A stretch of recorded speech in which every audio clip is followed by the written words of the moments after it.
विशिष्ट रूप से जैसे बेसिकली इसमें श्री माता जी ने लेफ्ट साइड की बात की। ये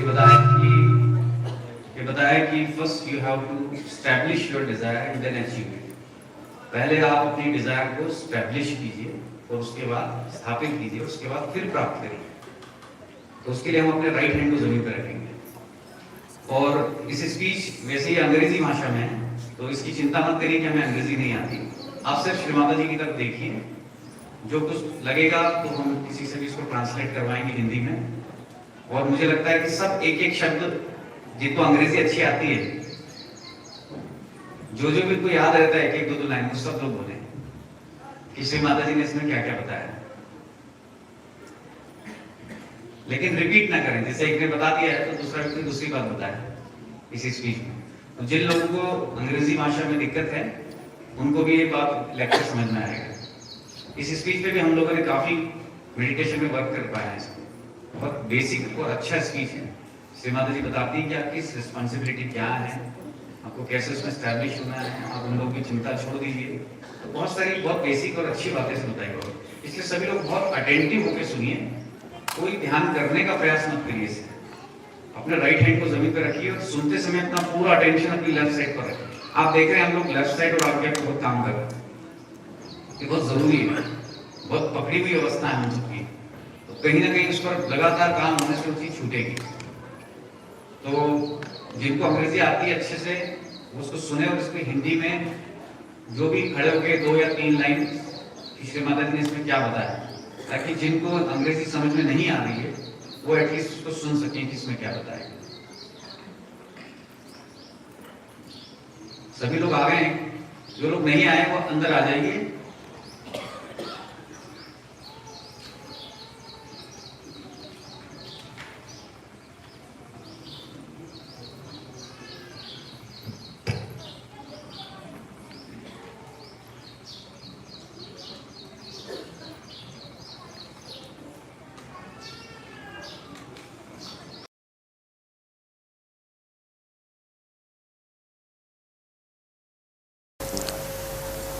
So welcome to you all,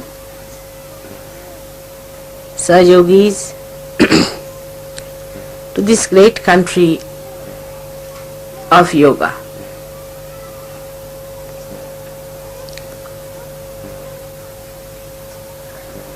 Today, first of all, we have to establish our desire within ourselves, that we are seekers and that we have to achieve our full growth and maturity. Today's puja is for the whole universe. The whole universe should be enlightened with your desires. Your desires should be so intense that they should emit out the pure vibrations of Mahakali Shakti, which is the pure desire of attaining the spirit. That's the real desire. All the other desires are like mirage.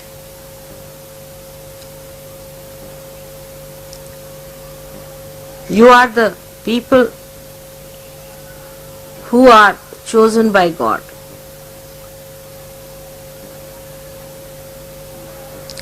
Especially first to express your desire and then to achieve it. And by intense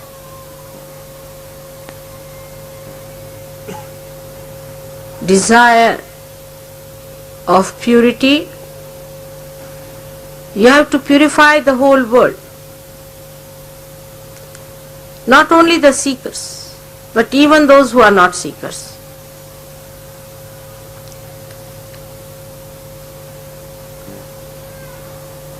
You have to create an aura around this universe of desire to achieve the ultimate, the spirit. I think you have to value much more of your attention than me, because I can manage many more things within myself, because everything is in my attention. But you try to purify your desires away from the worldly problems that are facing you. So you expand it more, then you start thinking, Mother, what about the problem of our country?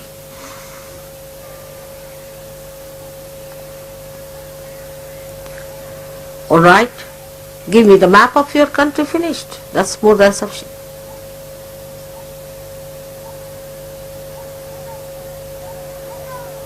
Then purify yourself. The desire that you have, you leave it. And once you have purified, that area will be covered through your attention. It's very interesting. When you get over it, then only you can throw light. But if you are inside, you are hidden by that. Your light is hidden, there is no light emitted. You are rise above that desire. Every time you get a desire, you rise above.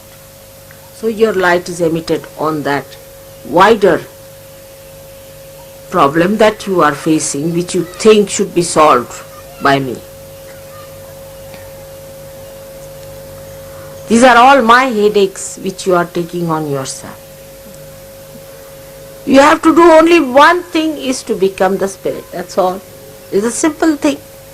The rest of it is my headache.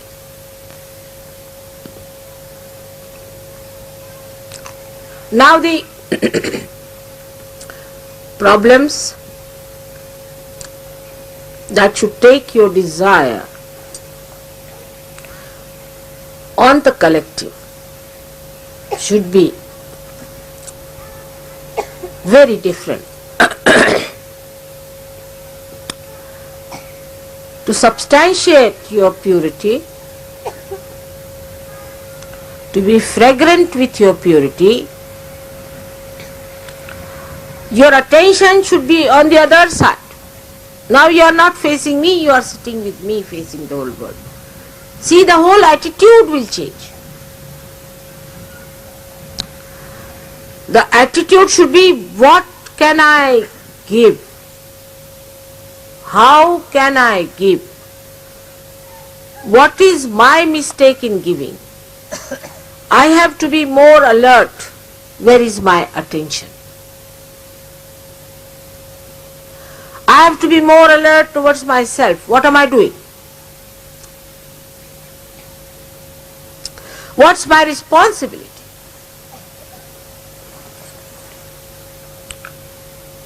You must desire that you should be pure. You should be pure desire. That means you should be the spirit. That what is your responsibility to yourself? You should desire that your responsibility to yourself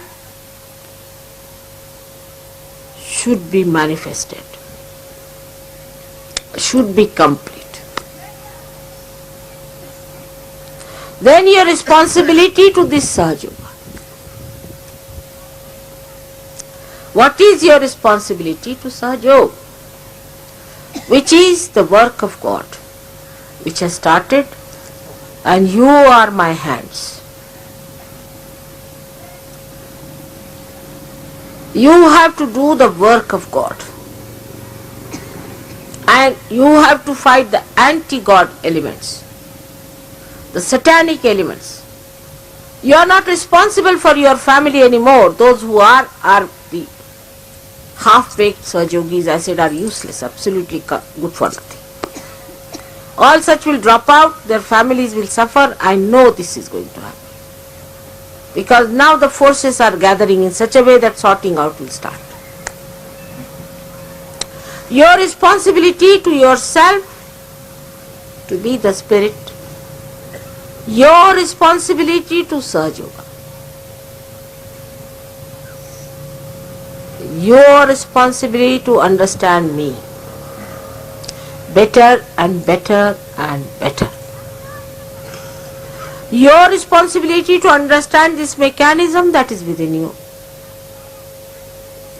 Your responsibility to understand how this mechanism works out everything. The responsibility is to how to become a guru yourself. Your responsibility to be a dignified and a glorified personality. A responsibility to be a respectable person and not a cheap personality. Every one of you is worth the whole universe.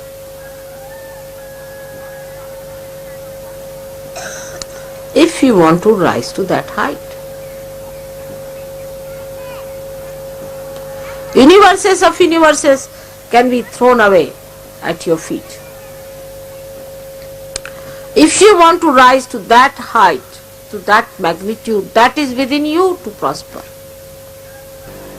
Thus, today we have to start this puja on Mahakali Day. And is the day of the Gauri, we can say, and Ganesh Gauri's day today. Though according to the scheduled time it may not be. But according to me, let us establish within ourselves on a subtler level the desire to be pure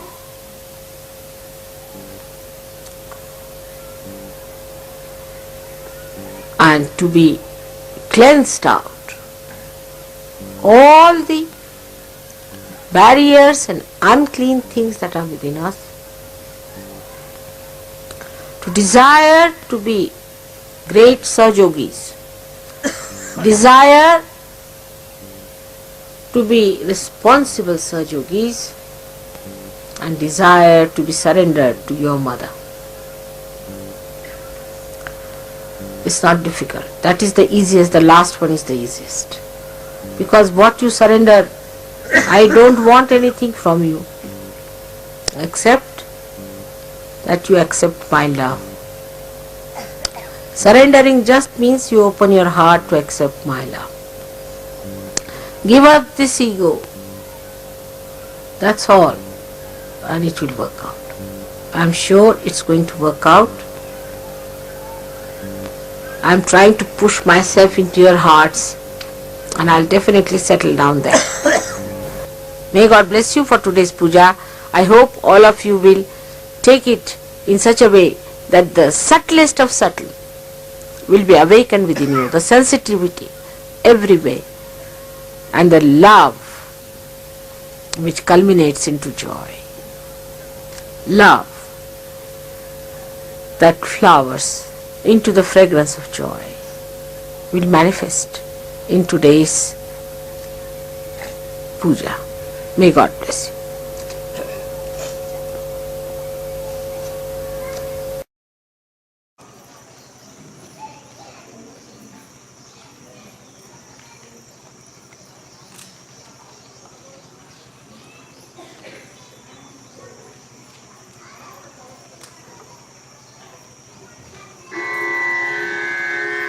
Shri Mahakali के 108 नाम। Right hand जमीन पे रहने दीजिए। ओम श्री महाकाल्ये नमो नमः। ओम कामधेनवे नमो नमः। ओम कामस्वरूपायै नमो नमः। ओम वरदायै नमो नमः। ओम जगदानन्दकारिण्यै नमो नमः। ओम जगज्जीवमय्यै नमो नमः। ओम वज्रकङ्काल्यै नमो नमः। ओम शान्तायै नमो नमः। ओम सुधासिन्धुनिवासिन्यै नमो नमः। ओम निद्रायै नमो नमः। ओम तमस्यै नमो नमः। ओम नन्दिन्यै नमो नमः। ओम सर्वानन्दस्वरूपिण्यै नमो नमः। ओम परमानन्दरूपायै नमो नमः। ओम स्तुत्यायै नमो नमः। ओम पद्मालयायै नमो नमः। ओम सदा पूज्यायै नमो नमः। ओम सर्वप्रियङ्कर्यै नमो नमः। ओम सर्वमङ्गलायै नमो नमः। ओम पूर्णायै नमो नमः। ओम विलासिन्यै नमो नमः। ओम अमोघायै नमो नमः। ओम भोगवत्यै नमो नमः। ओम सुखदायै नमो नमः। ओम निष्कामायै नमो नमः। ओम मधुकैटभहन्त्यै नमो नमः। ओम महिषासुरघातिन्यै नमो नमः। ओम रक्तबीजविनाशिन्यै नमो नमः। ओम नरकान्तकायै नमो नमः। ओम उग्रचण्डेश्वर्यै नमो नमः। ओम क्रोधिन्यै नमो नमः। ओम उग्रप्रभायै नमो नमः। ओम चामुण्डायै नमो नमः। ओम खड्गपालिन्यै नमो नमः। ओम भास्करासुर्यै नमो नमः। ओम शत्रुमर्दिन्यै नमो नमः। ओम रणपण्डितायै नमो नमः। ओम रक्तदन्तिकायै नमो नमः। ओम रक्तप्रियायै नमो नमः। ओम कपालिन्यै नमो नमः। ओम कुरुकुलविरोधिन्यै नमो नमः। ओम कृष्णदेहायै नमो नमः। ओम नरकुण्डल्यै नमो नमः। ओम गलद्रुधिरभूषणायै नमो नमः। ओम प्रेतनृत्यपरायणायै नमो नमः। ओम लोलजिह्वायै नमो नमः। ओम कुण्डलिन्यै नमो नमः। ओम नागकन्यायै नमो नमः। ओम पतिव्रतायै नमो नमः। ओम शिवसंगिन्यै नमो नमः। ओम विसंगिन्यै नमो नमः।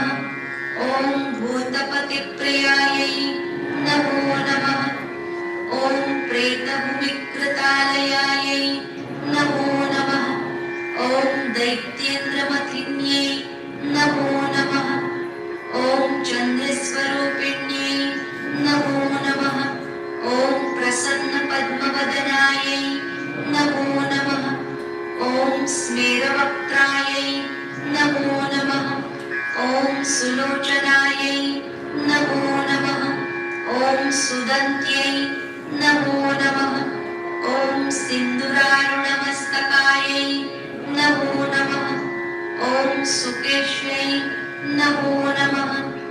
ॐ स्मितहास्यायै नमो नमः। ॐ महत्कुचायै नमो नमः। ॐ प्रियभाषिण्यै नमो नमः। ॐ सुभाषिण्यै नमो नमः। ॐ मुक्तकेश्यै नमो नमः। ॐ चन्द्रकोटिसमप्रभायै नमो नमः। ॐ अगाधरूपिण्यै नमो नमः। ॐ मनोहरायै नमो नमः। ॐ मनोरमायै नमो नमः। ॐ वश्यायै नमो नमः। ॐ सर्वसौन्दर्यनिलयायै नमो नमः। ॐ रक्तायै नमो नमः। ॐ स्वयंभुकुसुमप्राणायै नमो नमः। ॐ स्वयंभुकुसुमोन्मदायै नमो नमः। ॐ शुक्रपूज्यायै नमो नमः। ॐ शुक्रस्थायै नमो नमः। ॐ शुक्रात्मिकायै नमो नमः। ॐ शुक्रनिन्दकनाशिन्यै नमो नमः। ॐ निशुम्भशुम्भसंहन्त्र्यै नमो नमः। ॐ वह्निमण्डलमध्यस्थायै नमो नमः। ॐ वीरजनन्यै नमो नमः। ॐ त्रिपुरमालिन्यै नमो नमः। ॐ कराल्यै नमो नमः। ॐ पाशिन्यै नमो नमः। ॐ घोररूपायै नमो नमः। ॐ घोरदंष्ट्रायै नमो नमः। ॐ चण्ड्यै नमो नमः। ॐ सुमत्यै नमो नमः। ॐ पुण्यदायै नमो नमः। ॐ तपस्विन्यै नमो नमः। ॐ क्षमायै नमो नमः। ॐ तरङ्गिण्यै नमो नमः। ॐ शुद्धायै नमो नमः। ॐ सर्वेश्वर्यै नमो नमः। ॐ गरिष्ठायै नमो नमः। ॐ जयशालिन्यै नमो नमः। ॐ चिन्तामण्यै नमो नमः। ॐ अद्वैतभोगिन्यै नमो नमः। ॐ योगेश्वर्यै नमो नमः। ॐ भोगधारिण्यै नमो नमः। ॐ भक्तभावितायै नमो नमः। ॐ साधकानन्दसन्तोषायै नमो नमः। ॐ भक्तवत्सलायै नमो नमः। ॐ भक्तानन्दमय्यै नमो नमः। ॐ भक्तशङ्कर्यै नमो नमः। ॐ भक्तिसंयुक्तायै नमो नमः। ॐ निष्कलङ्कायै नमो नमः। साक्षात् श्री आदिशक्ति माताजी श्री निर्मला देव्यै नमो नमः।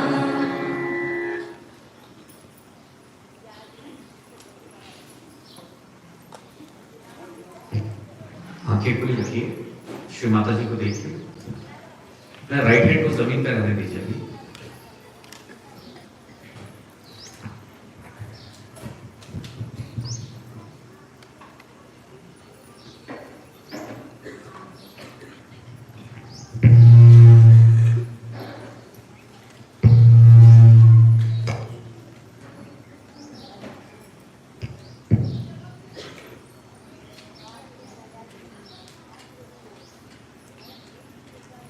कुछ लोगों को हो सकता है झपकी आ रही हो, चिंता मत करिए, आने दीजिए उसे, इसलिए मैं यहाँ के बैठा हूँ। राइट हैंड जमीन पे रहने दीजिए। लेफ्ट साइड की जो कैचेस होते हैं ना बहुत सूक्ष्म होते हैं और बहुत समय के जमे हुए रहते हैं। जैसे हम रोज ध्यान करते हैं, अभी राइट हैंड जमीन पर रहने दीजिएगा। तो जैसे हम रोज ध्यान करते हैं तो कई लोगों के साथ ऐसा होता है कि वो जैसे ध्यान में बैठते हैं थोड़ी देर बाद वो झपकी लेने लग जाते हैं। तो नींद ध्यान में दो प्रकार की होती है, एक ओकेजनली होती है और एक आती रहती है। मतलब जब भी व्यक्ति बैठेगा उसको नींद आएगी आएगी, भले उसकी पूरी नींद क्यों ना होगी। और किसी किसी को बहुत कभी कभी आती है। तो जिनको कभी कभी आती है वो होती है राइट साइड की पकड़। मतलब व्यक्ति बहुत थका हुआ है, उसकी नींद नहीं है, तो ध्यान में जो बैठता है तो कुंडलिनी उसको रिलैक्स करती है, उसको नींद आ जाती है। जिनको बार बार नींद आती है वो लेफ्ट साइड का ब्लॉकेज है।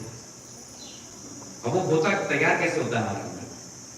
हम लोग ध्यान में बैठते हैं और एक अवेयरनेस से बाहर चले जाते हैं, तो उसका पीरियड बढ़ता जाता है। फिर जैसे तैसे करके हम आते हैं और ध्यान खत्म होता है। अब मान लीजिए हमने 45 मिनट का मेडिटेशन किया और 45 मिनट के मेडिटेशन में हमने समथिंग 25 मिनट्स या 20 मिनट्स हम अवेयरनेस से बाहर रहे, तो वो जो अवेयरनेस से बाहर रहने की स्टेट है वो क्या होगी?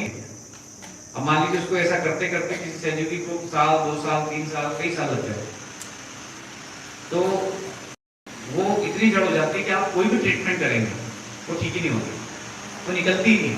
इतने सारे लोग भवन कर लेते हैं और इसी आतुर रहते हैं। मैंने देखा सहयोगी को जब हवन का, अच्छा हवन है कब है? अभी अपन बोलेंगे ध्यान है तो बोले हाँ अच्छा ठीक है आ जाएंगे। अच्छा हवन है तो मतलब वो हवन और इसको लेकर वो इतने वो रहते हैं, एक्साइटेड रहते हैं। हमें लगता है कि भाई कितने सालों से हवन अटेंड किया है अभी तक क्लियर ही नहीं हुआ, क्लियर ही नहीं हो रहा है ना व्यक्ति का। लेफ्ट साइड एक चीज से क्लियर होती है, वो होती है जो श्रीमाता के साथ शुद्ध इच्छा। First you have to express your desire and then achieve it. क्या बोला श्रीमाता जी ने? First you have to express your desire and then achieve it. पहले आप अपने डिजायर को एक्सप्रेस करिए, फिर आप प्राप्त करिए। हम अपने डिजायर को एक्सप्रेस नहीं करते, और अगर डिजायर को एक्सप्रेस करना मतलब प्योर डिजायर की बात करनी है, अशुद्ध इच्छा की बात नहीं करनी, शुद्ध इच्छा की। तो हम एक्सप्रेस करते हैं डिजायर को बार बार, तो ये बहुत बड़ा रोल अदा करती है आपकी लेफ्ट साइड को ठीक करने में। जिसकी शुद्ध इच्छा शुद्ध हो जाती है ना, उसकी लेफ्ट कभी नहीं पकड़ती, उसकी लेफ्ट पकड़ती ही नहीं। किसी बाहरी प्रभाव से उसको कुछ कैचेस आ सकते हैं लेकिन वो जल्दी छूट जाता है।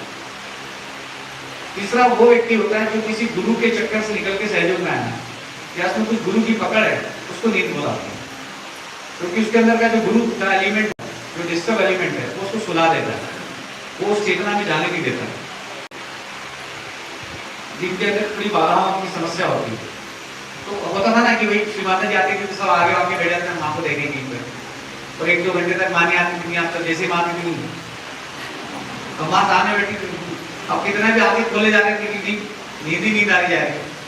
जब माँ के जाने का टाइम आता तब माँ परेश जाता है, और जब तक माँ बैठी तब तक झपकी लिए जा रहे, लिए जा रहे, और उसके पहले 2 घंटे तक बिल्कुल ऑर्डर ठोके बैठे कि माँ आने वाली है, और जैसे ही माँ आए तो ये वो वाली समस्या होती है। तो ये हमारे अंदर लेफ्ट साइड की इस तरह से सूक्ष्म पकड़ होती है, इसलिए लेफ्ट साइड पे हम थोड़ा सा ज्यादा काम करते हैं, क्योंकि तो ये बहुत सारी चीजों को हमारे अंदर लेता है, छुपी हुई रहती है, दिखाई नहीं देती है, जिसको हम इल्यूजन कहते हैं। मतलब जो चीज जैसी है वैसी दिखाई ना देना, ये लेफ्ट साइड की पकड़। मतलब मिथ्या को सत्य मान लेना, ये लेफ्ट साइड की पकड़। और राइट साइड की पकड़ जो मुझे समझ में आया है, तो क्या होती है इसी लैंग्वेज में, कि जो चीज जैसी वैसी दिखाई दे रही है फिर भी उसको स्वीकार न करना, ये अहंकार, राइट साइड की पकड़। आपको दिख रहा है कि बिल्कुल सच है, फिर भी अहंकार उसको स्वीकार नहीं कर रहा है, तो ये राइट साइड की पकड़। तो एक तरफ भ्रम है और एक तरफ अहंकार है। तो ये जो लेफ्ट साइड की अभी महसूस करते रहिए, आप महसूस करिए, राइट हैंड जमीन पर रहने दीजिए। तो ये सारा जो तत्व है, श्री माता से कई दिमाग में बहुत सारे तत्वों से घिरा हुआ है, ये अपने आप को एक्सपोज करिए, श्री माता जी से उजागर करिए। श्री माता जी बहुत सारे ऐसे तत्व घुसे हुए हैं, और इसी लेफ्ट साइड की पकड़ से हमें जो चीज समझाई जाती है हमें समझ ही नहीं आती। कई लोग जब मुझसे प्रश्न करते हैं तो मुझे समझ में आता है बाप रे क्या बात कर रहे हैं, और मैं 2 दिन से 3 दिन से 8 घंटे लगातार बोल रहा हूँ तो ये क्या प्रश्न कर रहा है। यही लेफ्ट साइड की पकड़, क्योंकि विजडम हमारे अंदर लेफ्ट साइड से आती है। लेफ्ट साइड से हमारे अंदर क्या आती है, जिज्ञासा आती है, ये होती है जिज्ञासा। और ये राइट साइड से क्या आती है, नम्रता। तो जिज्ञासा और नम्रता ये 2 तत्व जब बैलेंस होते हैं, अगर मान लीजिए आपने जिज्ञासा बहुत है सत्य को पाने की, लेकिन नम्रता नहीं है तो भी नहीं मिलेगा। कई लोग होते ना कि पाना चाहते हैं लेकिन वो अपने ही गो में रहते हैं तो भी नहीं मिलेगा। तो किसी में नम्रता बहुत है कि वो बहुत नम्र है, सब कुछ सुन लेगा, लेकिन जिज्ञासा नहीं उसके अंदर उस तत्व तो भी नहीं मिलेगा। तो ये होगी जिज्ञासा लेफ्ट साइड, और ये होगी नम्रता। तो जिज्ञासा और नम्रता दोनों का समान रूप से हमारे अंदर संतुलन होना चाहिए। दूसरा, यहां से आती है श्रद्धा और यहां से आती है सबूरी। साईं बाबा कहते हैं ना श्रद्धा और सबूरी। परमात्मा के प्रति श्रद्धा हमारे अंदर लेफ्ट साइड से आती है, हम श्रद्धा व्यक्त करते हैं उनके प्रति, और सबूरी मतलब धैर्य, जो हो रहा है ठीक है। तो लेफ्ट साइड से आती है खुद की इच्छा, हमारी खुद की क्या इच्छा है, और राइट साइड में परमात्मा की इच्छा। जो हमारी इच्छा है वो हम उसको व्यक्त करते हैं, और यहाँ पर राइट साइड में हम परमात्मा की इच्छा को स्वीकार करते हैं। जैसे कल कोई घटनाक्रम हुआ अपना, वो ले गिरे, तो राइट साइड में आपको देखना परमात्मा आपकी जो इच्छा है वो स्वीकार है, तो उनकी इच्छा को स्वीकार। अब मान लीजिए आपको वाइब्रेशन आपके हिसाब से नहीं आ रहा तो भी आप उसको स्वीकार करें, तो आपका राइट बढ़ेगा नहीं, आप रिएक्शंस में फ्रस्ट्रेशन में जाएंगे नहीं, ये चीज होती है। अब थोड़ा ठीक लग रहा है ना, थोड़ा दिन के प्रभाव से हम बाहर आए है ना। आवाज आ रही है, आवाज आ रही सबको?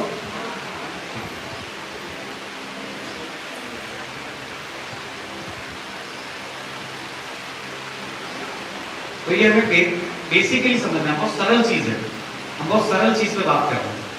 तो यहाँ पर हमें श्री माता जी से अपने अंदर जिज्ञासा रखनी है कि हमें उसको प्राप्त करना है, और राइट साइड में नम्रता भी होती है। उस नम्रता में रह करके उसमें एक पोलाइटनेस हमारे अंदर, एक हम्बलनेस आपके अंदर आनी चाहिए, एक ह्यूमिलिटी आनी चाहिए कि मुझे इसको प्राप्त करना है। तब ये दोनों प्रणालियों में संतुलन स्थापित होने लग जाता है।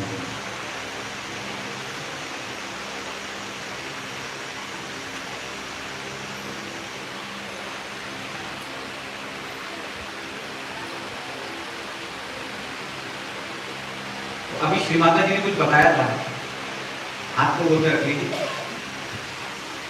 कोई बताना चाहेगा? 1 लाइन 2 लाइन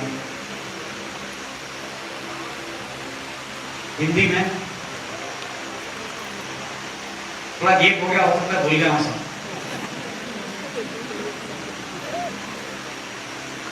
लेकिन सबसे एक इंपॉर्टेंट बात इसमें थी कि आपकी सिर्फ ड्यूटी है कि आपको स्पिरिट को पाना है, और रेस्ट इज माई हेडेक, बाकी का सब मेरा हेडेक है, मेरा सर दर्द है। आपको तो सिर्फ आत्मा को प्राप्त होना है। बोल हाँ बताइए ना, खड़े थोड़ा सा लाउडली बोलिएगा, पंखी की आवाज सुनिए। आप सहज नहीं, मतलब आप सादे सुधे आदमी नहीं है, आपका चयन गॉड से किया गया, गॉड द्वारा आप लोगों का चयन किया गया है, इसलिए आप साधारण नहीं। ये बात है। उधर करके मुंह बोलिए कि आप साधारण लोग नहीं है, आप साधारण लोग नहीं, जाने पाएगा। आपको भगवान गॉड द्वारा, परमात्मा द्वारा आपको चुना गया। ये इसलिए कर रहे हैं कि थोड़ा सा लोग बाहर आ जाए, समझ रहे हो ना, दिमाग को थोड़ा सा डाइवर्ट करना पड़ता है। आगे आ जाइए,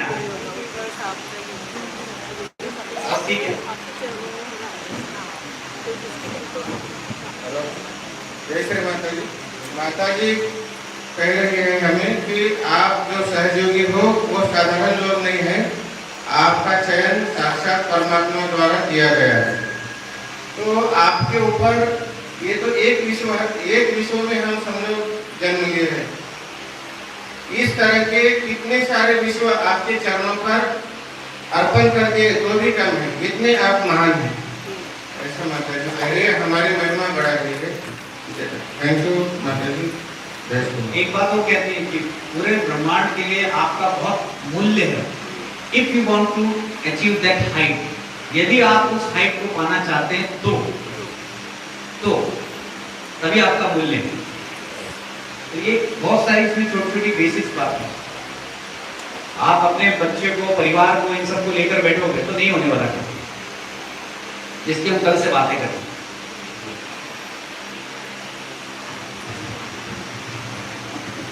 जय श्री माता जी। श्री माता जी इसमें कहते हैं कि अपने उत्तरदायित्व को समझिए, मेरे प्रति जो उत्तरदायित्व है उसको समझिए, सहयोग के प्रति उत्तरदायित्व है उसको समझिए, और जो सिस्टम है, जो सिस्टम बना है हमारा, जो सूक्ष्म शरीर का, उसके प्रति आपकी जो रिस्पॉन्सिबिलिटी है उसको समझिए, तो आप जो है उस प्योरिटी को अपने आप में पा पाइएगा।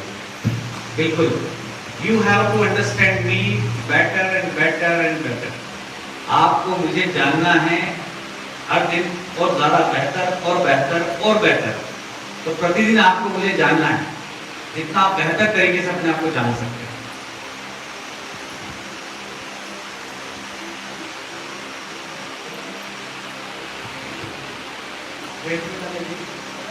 माँ कहते हैं कि आपको सिर्फ अपने परिवार के बारे में ही नहीं सोचना है, बल्कि आपको जो 90 गॉड एलिमेंट्स है, परमात्मा विरोधी जो तत्व है, उनको समझना है और उनके विरोध में उनको खत्म करने के लिए कार्य करना है।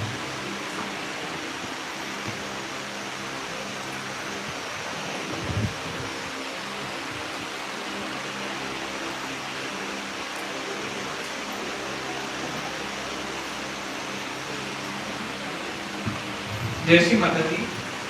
ये बहुत इम्पोर्टेंट लेक्चर है और मुझे इसके बहुत अच्छे अनुभव आए। इसमें एक बात श्री माता जी बोलती है जो मैं मतलब मुझे जब भी निराशा आती है या कई बार हम अपनी लाइफ में बहुत डिप्रेस हो जाते हैं, तो मुझे हमेशा बहुत हेल्प करती है। क्योंकि आप हमेशा देखेंगे हमें कोई भी डिजायर जब हमारी पूरी नहीं होती तो हम निराश हो जाते हैं। तो इस लेक्चर में मैंने एक बात बोली है कि you have to do only one desire, that is to be a spirit. Rest everything is my headache. मतलब आपको केवल एक ही इच्छा करनी है कि मुझे आत्मा बनना है, इसके अलावा जो भी इच्छाएं हैं वो सब मेरा हेडेक है। तो जब भी मुझे निराशा आती है, मैं देखता हूँ कि मैं ये सब इच्छाएं क्यों कर रहा हूँ, क्योंकि मेरा काम केवल शुद्ध इच्छा करना है, बाकी सब माता जी पे छोड़ देना है। और एक चीज और इसमें माने बोली है जो बहुत हेल्प करती है कि नॉर्मली हम माँ से मांगते हैं कि हमारा ये काम हो जाए, हमारा वो हो जाए, हमें ये चाहिए वो चाहिए। लेकिन इस लेक्चर के लास्ट पार्ट में बहुत इंपॉर्टेंट बात श्री माता जी बोलती है कि what should be your attitude towards the collective. मतलब एक्चुअली आपका एटीट्यूड होना क्या चाहिए। अभी तक हम क्या बहुत सेल्फ सेंटर्ड रहते हैं कि हमें ये चाहिए, हमें ये पाना है, हमें ये करना है। लेकिन इसमें माँ बोलती है कि your desire should be on to the collective, कि what can I give, how can I give, and what is my mistake in giving. मतलब हम दुनिया को क्या दे सकते हैं और क्या कमी है हमारे अंदर कि हम नहीं दे पा रहे। तो ये चीज मुझे हमेशा हेल्प करती है कि हम सब रोते रहते हैं कि ये नहीं हो रहा है, वो नहीं हो रहा है। लेकिन एक्चुअली श्री माता जी ने हमें मतलब हमारा एटीट्यूड ऐसा होना चाहिए कि हम लोगों को क्या दे सकते हैं। तो जब हमारा एटीट्यूड देने का हो जाएगा तो फिर ये छोटी छोटी चीजें हमें तो प्रभावित नहीं करेंगी। यस बिल्कुल। देखिए,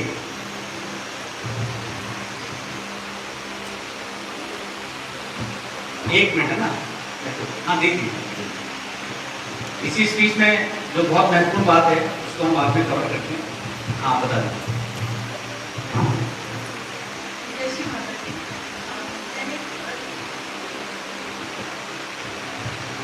बिल्कुल रिलैक्स होके बोलिए, आराम से। पास में माइक, पास में माइक। हाँ, जय श्री माता जी। इस लेक्चर में एक सबने नोटिस किया कि नहीं मुझे पता नहीं, हमेशा लेक्चर की शुरुआत में होती है कि आई गो टू ट्रू सीकर्स, और ये लेक्चर में श्री माता जी ने बोला है कि सहज योगी बाद में सहज योगियों की डेफिनेशन बताइए कि सहज योगी कैसा होना चाहिए, जो यूजलेस वाले हुए, जो सिर्फ मांगते रहते हैं और डिजायर, इम्प्योर डिजायर और मटेरियलिज्म में अटके हुए हैं, वो सहज योगी नहीं है। इसीलिए वो लेक्चर की शुरुआत में ही उन्होंने सहज योगियों को बोला है। हमेशा वो ट्रू सीकर्स के बारे में बोलती है और एम में समर्पण के बारे में बोलते वक्त श्री माता जी ने कहा है कि आप मुझे समर्पित हो जाओ, मतलब मेरे आपके हृदय में माँ के प्रति अति प्रेम होना चाहिए और वही समर्पण है, और आप मुझे हृदय में बुलाए, मेरे हृदय में आने के लिए तैयार हैं। बिल्कुल सही। देखिए इसमें शायद जैसे बड़ा स्पीच है ये, लेकिन शायद इसमें पहले बताया कि नहीं बताया इस लेक्चर में, उसमें एक बहुत अच्छी बात है।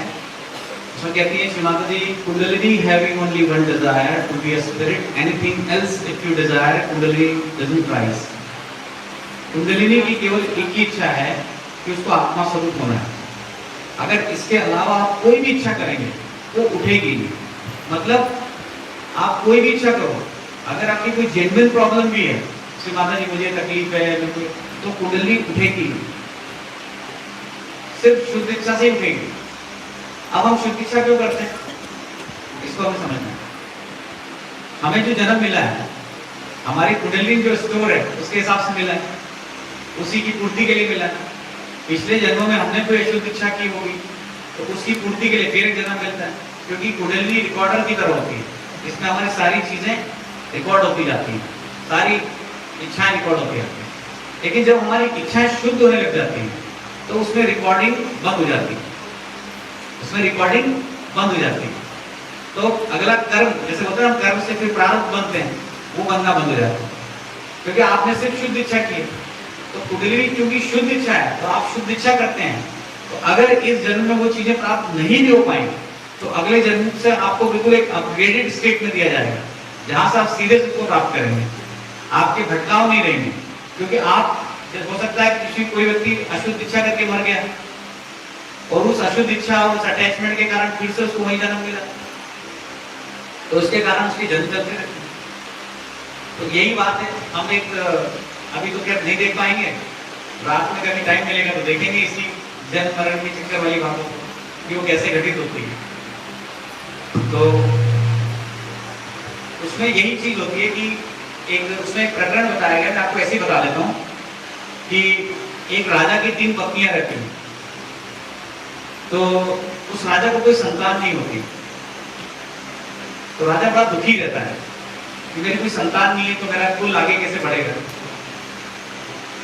तो एक दिन नारद मुनि उनके घर पे आते हैं, तो नारद मुनि से वो विनती करते हैं, थोड़ा निराश दिखते हैं। नारद मुनि बोलते हैं कि भाई क्या समस्या है, तो कहते हैं सर सब कुछ है मेरे पास में, लेकिन एक पुत्र नहीं है वंश को चलाने वाला। तो इच्छा व्यक्त करते हैं कि ऐसा कुछ हो जाए तो ठीक है। तो नारद मुनि उसकी इच्छाएं देखते हैं तो बोलते हैं कि ठीक है, हम लोग एक हवन करेंगे और हवन के बाद उसका जो प्रसाद है आपकी एक रानी को हम देंगे और उस रानी से एक पुत्र की प्राप्ति होगी आपको, जो आपके हर्ष और विषाद का कारण बनेगा। हर्ष मतलब प्रसन्नता, विषाद मतलब निराशा, ठीक है। अब उसको लगता है, वो बोल तो जाते हैं, चले जाते हैं। अब उसको ये बात खाती रहती है, यार हर्ष तो ठीक है, ये विषाद का कारण बनेगा मतलब क्या है। तो ठीक है चलो पुत्र तो हो रहा है, तो हवन होता है और 3 रानियों में से एक रानी को बिठा दिया जाता है। अब एक रानी को जब बिठा देते हैं उसको प्रसाद देते हैं और कुछ समय बाद उनको पुत्र रत्न की प्राप्ति होती है। फिर क्या होता है कि राजा का मोह उस बच्चे से होने लग जाता है, तो राजा जो है ज्यादा समय या तो रानी के साथ में और उस बच्चे के साथ में रहता है। तो बाकी जो 2 रानियां रहती है उसको जेलसी फीलिंग होती है, देखो अब तो राजा हमको देखता तक नहीं है, जब से बच्चा आ गया है ना, और वो इनकी रानी के साथ में रहता है। तो दोनों रानियां बहुत कुड़ती रहती हैं कि देखो पहले तो हमारे साथ बहुत समय बिताया करते थे, आजकल तो हमें देखते ही नहीं। तो वो क्या किया जाए, बोले एक काम करते हैं, उस बच्चे को मार डालते हैं जिसके कारण ये राजा हमसे दूर हो रहा है। तो वो रानियां क्या करती, दोनों षड्यंत्र करके उस बच्चे को विष दे देती, जहर दे देती और बच्चे की डेथ हो जाती है। तो राजा को खबर आती है, राजा बहुत पागल सा हो जाता है, बच्चे की डेड बॉडी देखता है और बहुत भयंकर दुख और पीड़ा में चला जाता है, और ऐसे ही बैठा रहता है। वो नारद मुनि आते हैं, नारद मुनि आते हैं और कहते हैं कि राजन धैर्य रखो और अपना चित्त अपनी आत्मा में लगाओ। आप क्या आत्मा की बात कर रहे हैं? मेरा कोई चित्त आत्मा में नहीं जा रहा। और आपने तो बोला था कि मेरे हर्ष विषाद का कारण बनेगा। जब मेरे हर्ष विषाद का कारण बनेगा तो आपने मुझे दिया क्यों? बोले राजन मैंने तुम्हें नहीं दिया, तुमने इच्छा करी, तुमने इच्छा करी थी, इसीलिए तुम्हें ये चीज प्राप्त हुई। मतलब जो आप इच्छा करते हैं फिर उसके दुख के लिए भी तैयार है ना। तो सोचिए हमने कितनी सारी इच्छाएं की, हमें कार भी चाहिए, हमें ये भी चाहिए, तो ये तो दुख देंगी, ये देंगे क्या? फिर हम उसके लिए तैयार तो नहीं रहते। कार का कांच भी टूटेगा, हेडलाइट भी टूटेगी, पंक्चर भी होगी, पैसा भी लगेगा अलग से, तो दुख तो होगा। मोबाइल खरीदा है वो भी टूट जाएगा तो भी दुख होगा। क्योंकि जिन जिन चीजों की हमने इच्छा की है वो विषाद का कारण तो बनेगी तो नहीं। कितनी सटीक बात बताइए। फिर क्या होता है, उसका विषाद जो होता है वो कमी नहीं होता जाकर। बोले नहीं, बोले आप ही जो आत्मा की बात कर रहे हो, कभी जैसे संयोगी के साथ होता है, कभी किसी घर में डेथ हो जाती है, आप बोले नहीं अपने चित्त को आत्मा में, अरे क्या आत्मा की यार अभी तो मैं दुखी हूँ, उसका नहीं जाता है। मेरे घर वाला चले गया, ये चला गया, क्या तुम आत्मा की बात कर रहे हो? वो तो यही बोलता है ना। तो राजा को समझ ही नहीं आता है। नारद मुनि इसको समझाते हैं कि बेटा देखो तुम अपने चित्त को अपनी आत्मा में रखो, शांत हो। बोले मुझे शांति नहीं मिल रही। बोले ठीक है, तेरे को शांति नहीं मिल रही, मैं तेरे बच्चे को वापस बुलाता हूँ और उसी से पूछ लेता हूँ वो तेरे साथ रहना चाहता कि नहीं रहना चाहता। ये चला गया। तो उनके पास जो दिव्य शक्ति रहती है तो उस बच्चे की आत्मा को बुलाते हैं, और आप उस बच्चे जो बच्चा मर गया उसकी आत्मा को बुलाते हैं, पूछते हैं देखो तुम्हारा पिता रो रहा है, तुम वापस आ जाओ। बोले मेरा कौन सा पिता? मेरे तो कई पिता हो गए, आप ही बताओ मेरा असली पिता कौन? इसके पहले मेरे 5 पिता और हो गए, तो मेरा असली पिता कौन है? देखो उसको पहचानता नहीं है, वापस बोले मैं नहीं रुक सकता, मैं जा रहा हूँ। ये रियलिटी होती है, ये डिजायर वाली बात हो, शुद्ध इच्छा होती। इसलिए बार बार सिर्फ अब देखिए होता क्या है, कई लोग बोलते हैं कि अगर शुद्ध इच्छा ना हो तो क्या करें? तो मांगिए, बार बार मांगिए। अशुद्ध इच्छाएं हम पर हावी तो होगी, संसारिक इच्छाएं हावी तो होगी। बाहर स्टॉल लगा तो जाते से खरीदने की इच्छा होगी, ठीक है ना। मॉल में जाते हैं तो क्या होता है, जो नहीं भी चाहिए वो भी लेके आते हैं। जिसने मॉल का कॉन्सेप्ट बनाया ना वो जबरदस्त बनाया कि पैसा जेब में से अपने आप निकलता है बाहर। आप किराने की दुकान में जाओगे तो एक पैसा बचा के रहोगे, उससे भावताव करोगे। और मॉल में क्या होता है, अपने आप पैसा बाहर निकलता है, क्योंकि आपकी आंखें चौंधी आ जाती है सारी चीजों को देखते। तो जो चीज नहीं भी चाहिए रहती है, आपके हस्बैंड आपको 1000 रुपए देते हैं और आप 2000 का सामान खरीद के ले आते हैं। तो श्री माता जी एक लेक्चर में कहती हैं इसके बारे में कि अमेरिकन आर मनोवेटिंग, मतलब they are made after their mind, है ना। मतलब वो दिमाग के पीछे पागल है। तो बोले एक ने उसकी वाइफ को पैसे दिए उसकी शर्ट खरीदने के लिए, तो वो शर्ट खरीद के लिए, वो स्कर्ट खरीद के लिए। तो बोले क्या? बोले मेरा मन किया तो मैं स्कर्ट खरीद के लिए।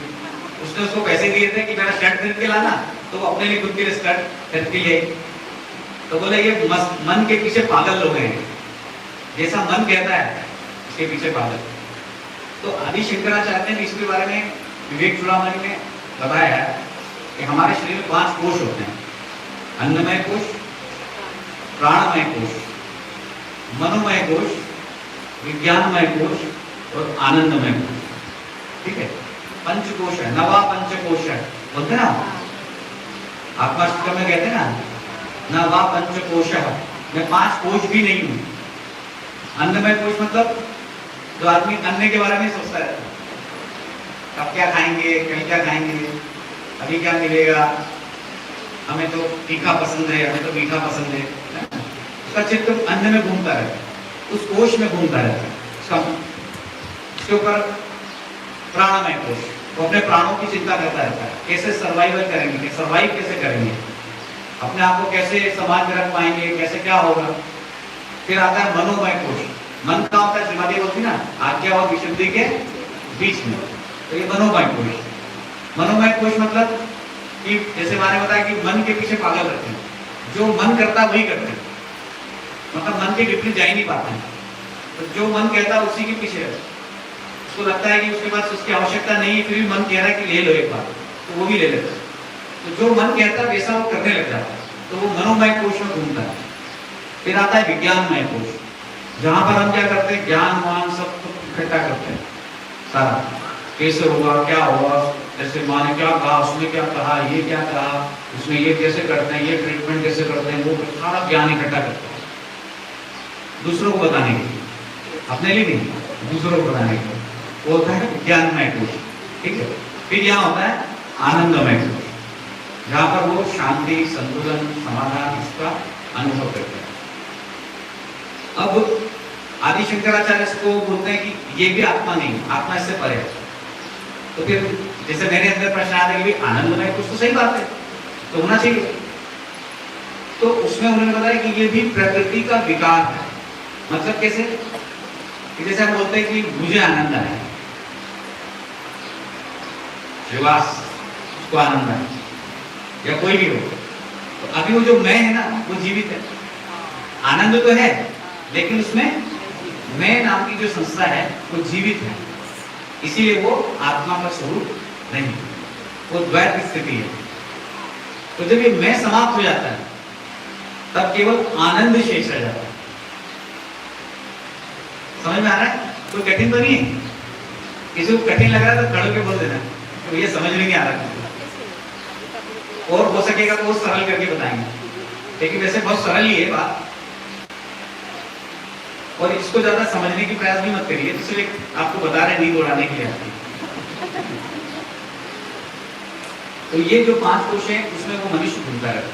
अब इससे अपना आकलन करिए कि हम किस कोश में रहते हैं।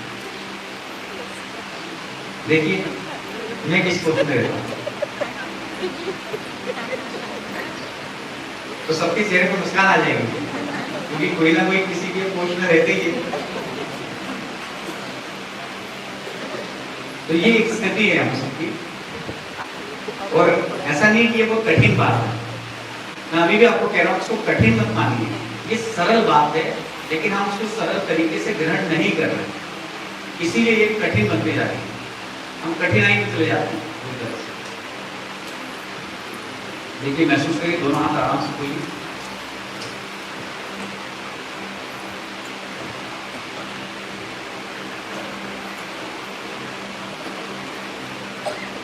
बिल्कुल प्रसन्न चित्त होकर के बैठिए।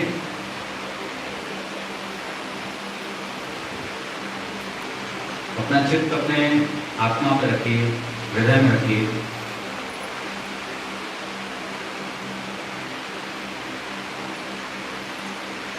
और हृदय में रखकर कहिए कि मां मैं केवल आत्मा हूं।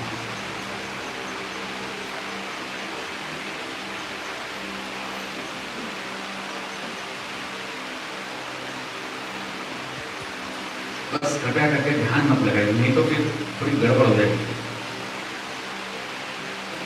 लेकिन ध्यान में रहिए, बजाय उसको करने के, लगाने के, उसमें रहिए।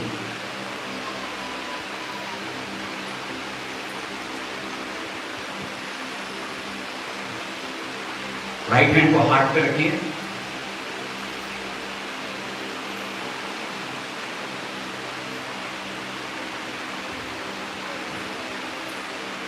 पूरे विश्वास से कहिए और अपनी कुंडलिनी माँ को सुनाइए इस बात को, माँ मैं आत्मा हूँ। मैं मतलब कौन? हम जो कह रहे हैं वो बुद्धि से कह रहे हैं। तो ये जो मैं नाम की संस्था है वो हमारी बुद्धि में बैठी है, जो आइडेंटिफिकेशन के रूप में, किसी पहचान के रूप में जो बोल रहा है कि मैं आत्मा हूं, वो ये है कि बुद्धि को हम समझा रहे हैं कि तुम ये बुद्धि नहीं हो, ऐसा बोल करके।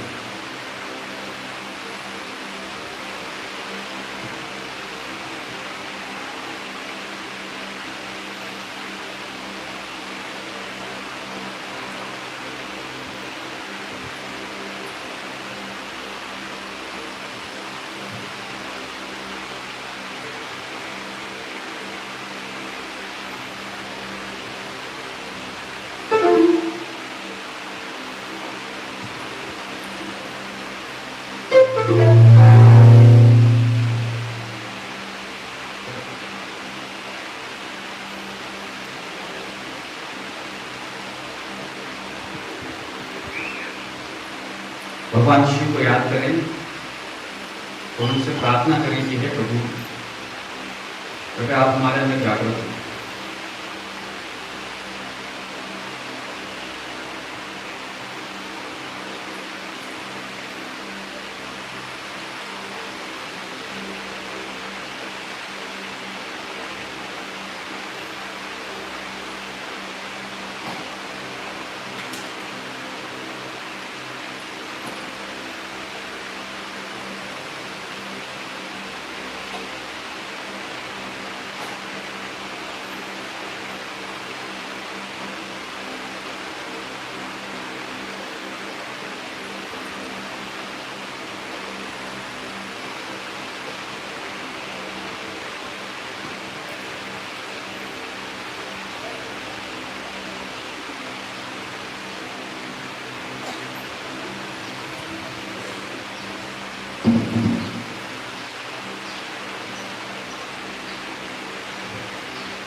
अपना पूरा दूसरे हृदय में रखिए।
हाथ को सामने ले लें।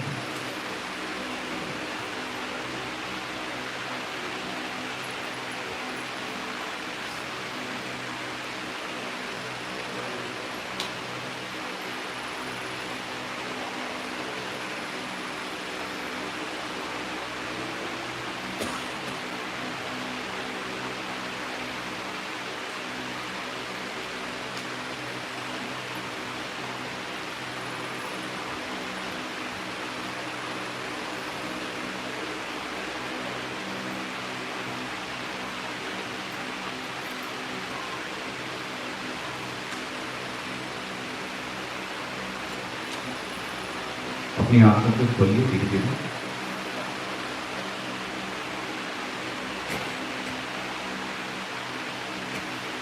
और अपने आंतरिक स्वरूप को महसूस करिए।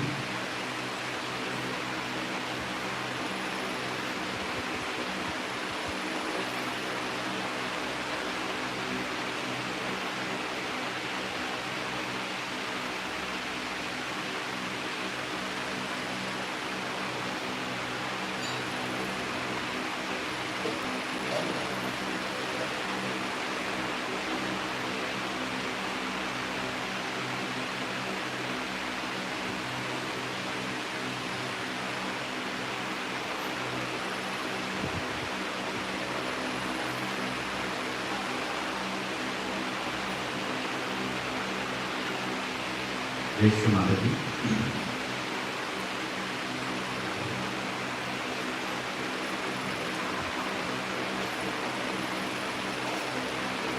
पानी वानी पी लीजिए।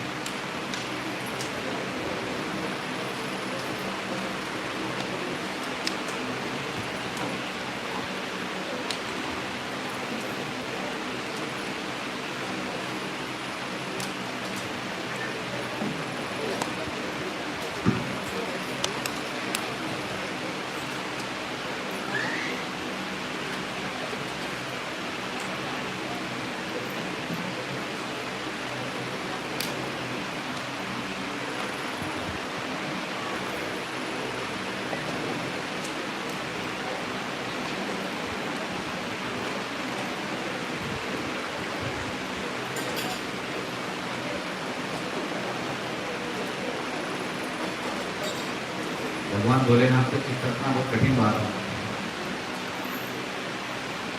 जितने शुद्ध मन से हम उसको चित्त रखते हैं उतना गहरा असर आता है। हो सकता है कुछ लोगों को इसका असर कम महसूस हो, कुछ लोगों को बहुत गहरे असर महसूस हो। कम ज़्यादा चलता रहेगा, उसकी चिंता मत करिए।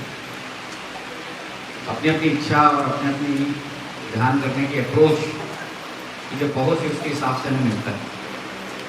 किस तरह से हम किसी चीज़ को लेते हैं, कुछ किसी इसको भजन के रूप में लेगा, कोई किस रूप में लेगा, कोई म्यूजिक के रूप में लेगा। ये वो सब चीज़ नहीं है। एक अवस्था के बाद आपको ये सब भजन म्यूजिक समझ नहीं आएगा, सीधे वो पेनिट्रेट करेगा जो तत्व है। देखिए सिर के ऊपर फील करिए। अब इसमें बहुत सूक्ष्म बात है, ऐसा क्यों करा जा रहा है बार बार? इसमें बहुत सूक्ष्म बात पकड़ी है।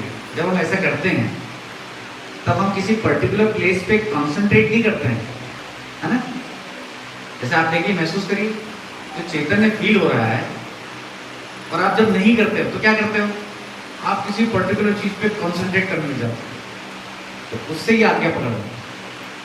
तो हमें क्या करना है? सहस्त्रार की जो चेतना है जो बह रही है ऊपर, उस पर एक ही पूरा जो स्वरूप है, निराकार स्वरूप परमात्मा के सिर के ऊपर घूम रहा है वलयाकार में, उसको महसूस करो। तो ब्रह्मांड भी है ना, वो वलयाकार में, और चेतना का मूवमेंट ऊपर किसी तरह से वलयाकार में होता है। लेकिन इमेजिन मत करिए उसे। आपको अगर वलयाकार बोल दिया तो फिर आप वैसे ही आंखें घूम रही होंगी। अब वो तो रहेंगे नहीं कि आंखें घूमे जा रही है। हाँ ये है इसलिए नहीं बताया जाता है सब बातें, इसलिए आपने बिंदु बिंदु वलय की बात नहीं बताई जाती है। इसलिए यहाँ सिर्फ चैतन्य को महसूस करिए, बहुत बढ़िया तरीके से फ्लो होता है। तो फ्लो को महसूस करिए और आनंदित रहिए। तो सिर पे नहीं होता तो लोग निराश हो जाते हैं, इसलिए इसको महसूस करते हैं। परमात्मा का निराकार स्वरूप है, घूम रहा है।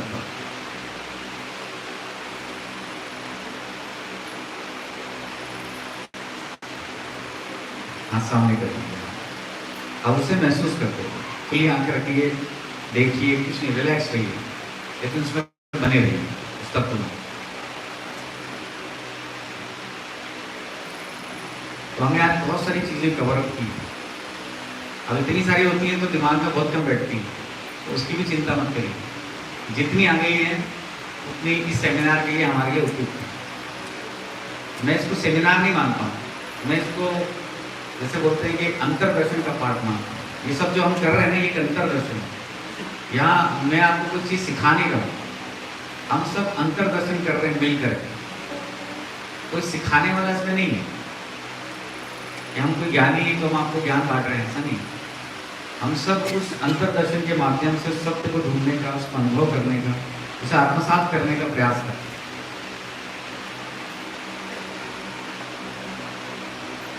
तो बराबर एक ठीक से हमें सूझबूझ रखना है। आज जब तक मुझे लगता है हमारा लास्ट ही सेशन है, कल सभी लोगों का जाने का प्रोग्राम है। कल सुबह हम लोग श्री माता जी जिस शेड में रुकी थी उसी के बाहर जो बरामदा है वहीं बैठेंगे सुबह के मेडिटेशन के बाद। जैसे आज वहाँ गए और यहाँ से जाने के बाद ये हम बोलिए कि हम भैया का सेशन अटेंड करके आए या हम भैया का ध्यान करते हैं, तो लोग तो भ्रमित होंगे ना, बोले किसी भैया के चक्कर में फंस गए। हमारी शब्दावली बहुत मतलब होता है ना कि अज्ञानतावश कुछ ही बोल जाते हैं और उसी से सारे जैसे होता है ना कि भ्रम फैलने शुरू हो जाते हैं। हम श्री माता जी का ध्यान करते हैं और उन्हीं से प्राप्त करते हैं बस, बिल्कुल। और उसी के लिए हम गए। कोई व्यक्ति विशेष वाली इसमें कोई बात नहीं है। हम सब महसूस कर रहे हैं कि हम सब ने अपने अपने आप में इंडिविजुअली फील किया है। हम सिर्फ बात सुन रहे हैं लेकिन हमारा सारा चित्त अंदर की तरफ, ये सबसे बड़ी बात है। नहीं तो कोई घंटों खड़े होकर यहाँ बोलता सबका आज्ञा पकड़ जाता है, लोग उठ के भाग जाते, चाय पी जाते हैं। तो अगर ये दिमाग की बात होती तो हमारा भी आज्ञा पकड़ जाता, पर हम यहाँ बैठ ही नहीं पाते। तो ये बात तो तय है कि दिमाग की बात नहीं, क्योंकि दिमाग आपको कितनी देर बैठा सकता है? आधा घंटा, मुश्किल से ज़्यादा, मुश्किल से 1 घंटा। वो भी अगर आप कोई चीज़ करो, सांस्कृतिक कार्यक्रम करो तो इन बिना विकल्पों की सहायता के जब हम इतनी देर बैठ पा रहे हैं, इसका मीनिंग यही कि हमारे कहीं ना कहीं आत्मा पर उसके गहरे असर जा रहे हैं, चीज़ें हमारे अंदर तक उतर रही है, हमारा चित्त अंदर की तरफ जा रहा है, तभी ऐसा हो रहा है।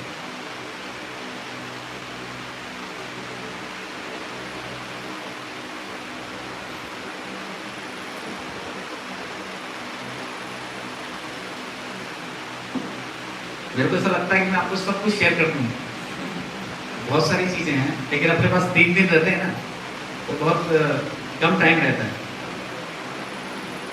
कि आज कल कई लोग चले जाएंगे,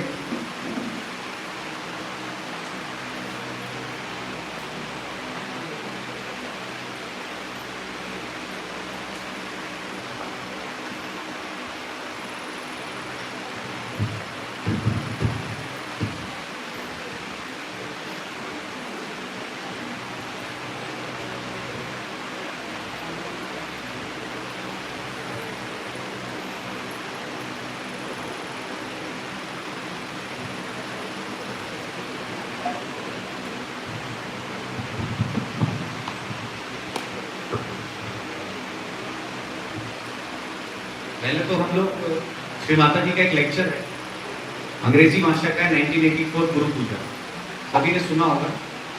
विचार शैथिल्य, प्रयत्न शैथिल्य की बात उसमें बताई गई, लेकिन उसमें उस लेक्चर में कुछ ऐसी बात श्री माता जी ने कह दी है कि बड़ी बहुत इंपॉर्टेंट बातें हैं। वो एक लाइन बस मैं आपके सामने पढ़ूंगा।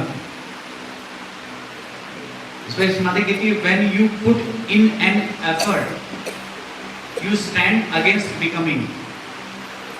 आप जरा सा भी कोई प्रयास करते हैं तो आप जो होने वाली चीज है उसके अगेंस्ट में खड़े हो जाते हैं। जैसे जरा सा भी आपने एफर्ट लगाया है तो जो आपके अंदर होने वाला है उसके आप अगेंस्ट में, विरोध में खड़े हो जाते हैं। ये बहुत सूक्ष्म बात होता है इसमें। जैसे आपने एक एफर्ट लगाया जरा सा भी, अब एफर्ट लगाने का मतलब क्या है? आप बोलेंगे भैया तो क्या बैलेंसिंग नहीं करेंगे, भैया क्या चक्कर क्लियर नहीं करेंगे? तो वो सब करना है। करने के बाद जैसे आपने यहाँ हाथ रखा, आपने मंत्र लिया, प्रार्थना की, अब एक बार हो गया ना, 5 बार बात तो नहीं रखोगे। एक बार आपने कर लिया, जितना हो गया ठीक है, अब उसको फिर छोड़ दीजिए। कुछ नहीं करना मतलब कुछ करके कुछ नहीं करना। लोग इसका मीनिंग नहीं समझ पाए अभी तक। एफर्टलेसनेस का मीनिंग नहीं समझते लोग। कुछ करके कुछ नहीं करना, नहीं तो आदमी कुछ करेगा ही नहीं। मेरी तो इच्छा ही नहीं होती बंधन लेने की, मैं तो ऐसे नहीं होता है। वो कभी कभी होता है, कभी कभी हमारी स्थिति अंदर से इतनी शांत होती है कि हमें कुछ लेने की करने की जरूरत नहीं होती, तो बैठ जाएगी, कोई दिक्कत नहीं। लेकिन हमेशा एक जैसी चीज अप्लाई नहीं कर सकते हम, नहीं तो हम लेफ्ट में चले जाएंगे और हम बोलेंगे कि हमको तो बहुत अच्छा लग रहा है। जैसे मैं आपको एक किस्सा सुनाता हूँ, अच्छा लगेगा। मैं बॉम्बे के एक सेंटर पे गया था, तो वहाँ पर बड़ा पॉश सेंटर था, एसी वेसी लगे, तो ठंडे वाइब्रेशन का तो कोई इशू ही नहीं। एसी लगा तो ठंडे वाइब्रेशन की बात, सबको ठंडे ही आएंगे बिल्कुल। तो वहाँ पर एक सज्जन सहयोगी आते थे, और वो जैसे आते थे तो आते से सो जाते थे। इस बात से उनकी कलेक्टिविटी उनके परिचित थी, भली मानती कि वो आते हैं, माँ को प्रणाम करते हैं और सो जाते हैं, और जब ध्यान खत्म होता है तो उठ जाते हैं, घर चले जाते हैं। इससे उनको कोई एतराज नहीं है, ना उसका उनके कोई प्रश्न है। मैंने उनसे पूछा आपके कोई प्रश्न तो नहीं है? नहीं है, कोई नहीं, बढ़िया है। तो मैंने बोला जब वो खुद उससे संतुष्ट है तो कोई बात ही नहीं है। और वो कहते हैं उनका बहुत अच्छा ध्यान रखता है। सबकी पूरी कलेक्टिविटी जानती है कि वो आते हैं, सो जाते हैं, और जब आरती हो जाती है फिर घर चले जाते हैं, और उससे उनको कोई भी दिक्कत नहीं है। तो ऐसी स्थिति कई लोगों की होती है, जो लोग आते हैं, सोते हैं और उससे संतुष्ट रहते हैं। उनको लगता है वो बड़े गहरे ध्यान में चले गए।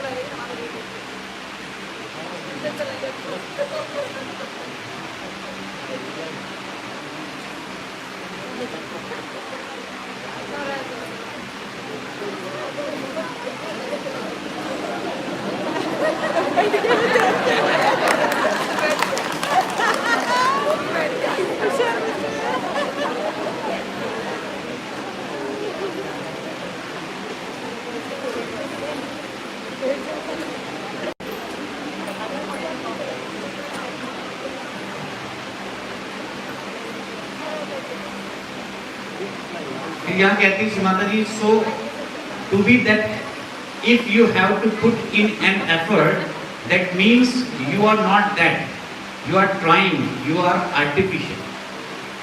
आप अभी भी एक कृत्रिम है, अगर आप जैसे एफर्ट्स लगाते हैं, मतलब अभी आप है नहीं उस जगह पर। So the first stage is of Shri Ganesha, पहली स्थिति है श्री गणेश की, जिसमें बताती not to argue it out, कोई आर्ग्यू नहीं चलेगा। Not to react, acceptance, absorption, like a child absorb the milk of the mother without questioning, without reasoning. तो पहली स्थिति गणेश जी की है, जिसमें क्या होता है कि वो कोई आर्ग्यू नहीं करता है, कोई रिएक्शन नहीं देता है, और कंप्लीट एक्सेप्टेंस रहता है, और एब्जॉर्ब करता है। जैसे बच्चा माँ का दूध पीता है, उसको पूरी तरह से आत्मसात करता है, उसी तरह से कंप्लीट एब्जॉर्प्शन होता है। हम लोग यही तो प्रैक्टिस कर रहे हैं, आपको शुरू दिन से यही तो बताया जा रहा है। मत आर्ग्यू करिए, कोई प्रश्न मत करिए, आप सिर्फ एब्जॉर्ब करिए, उसको आत्मसात करिए, उसको ग्रहण कीजिए, उसको ग्रहण कीजिए।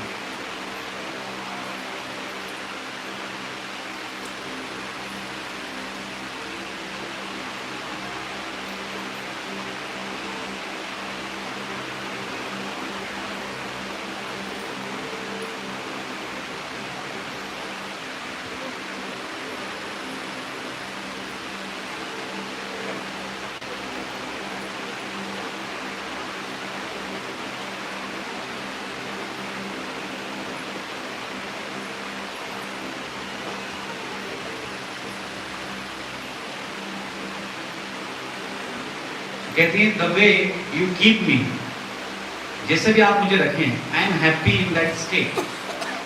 आप जैसे ही मुझे रखती हैं मैं खुश हूँ। तो अभी हम कह रहे हैं ना कि हमारी स्थिति जैसी भी खुश रही। So the way you keep me, I am happy in that state, and to suggest yourself that I am the peace, suggest auto suggestion, I am the satisfaction, I am the dignity. Try to impose this artificiality upon yourself of these virtues and righteousness, and then ask yourself, भले ही आप इसको artificial तरीके से बोलिए अपने ऊपर, लेकिन बोलिए, ये वर्क करेगा। क्योंकि आप जो कह रहे हैं वो सच कह रहे हैं। तो कई लोग, हम लोग कहते हैं ना कि मैं आत्मा हूँ भैया, ये कोई मेंटल बोल रहे हैं हम, तो बोलिए ना। बचपन से हम क्या बोलते हैं कि मैं शरीर हूँ, अब ये बोलना शुरू करिए मैं आत्मा हूँ। अगर 25, 30, 35 या 40, 50 साल तक हम मैं शरीर हूँ बोलते आए हैं, हमें ये सिखाया गया कि आप शरीर हैं, तो शरीर तो बढ़ेगा, वो हमारी आइडेंटिटी बनेगा। अब हम उल्टी प्रोसेस शुरू कर रहे हैं। अब हम कह रहे हैं कि मैं आत्मा स्वरूप हूँ। बोलते बोलते बोलते एक दिन ऐसा आएगा कि हमारी चेतना इस बात को स्वीकार कर लेगी कि really I am the spirit, हम वास्तव में आत्मा ही हैं। इसलिए मां कहती है try to impose this artificialities upon yourself. भले आप आर्टिफिशियल तरीके से कह रहे हैं कि अपने आप को इम्पोज कीजिए, अपने ऊपर डालिए। क्या डालिए कि आई एम द सेटिस्फेक्शन,